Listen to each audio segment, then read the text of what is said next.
ఏ మహానుభావుడు రాశాడో నాకు తెలియదు సార్. ఇది దయచేసి ఒక పెద్ద మనసుతో అర్థం చేసుకుంటే అందరూ బాగుంటుందని కోరుకుంటున్నా. చిన్న కిడ్స్ని తీసుకుపోయి, అంటే ఐ మీన్ ఊహ రానంత వరకు ఉన్నటువంటి బిడ్డలు తీసుకుపోయి హాస్టల్లో వేస్తారు సార్.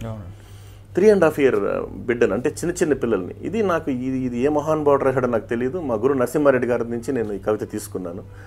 ఇది హృదయంతో వింటే చాలా బాగుంటుందని నా అభిప్రాయం సార్. కవిత పేరు చరా సార్.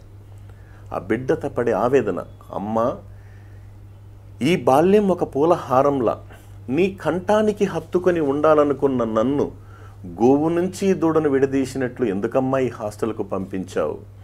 గడ్డి దూడకు చేపులొచ్చి పాలిచ్చి ఆవులుంటాయి, కానీ గడ్డి దూడలాంటి ఆయాలు అమ్మలవుతారా ఎక్కడైనా?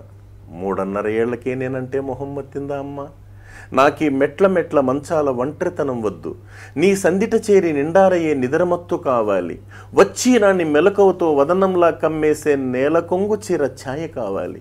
బ్రెడ్డు జాము గ్రుడ్డు నోటికి పోవడం లేదు, గుజ్జు గుజ్జుగా కలిపిన నీ చేతి గోరుముద్దలే కావాలి.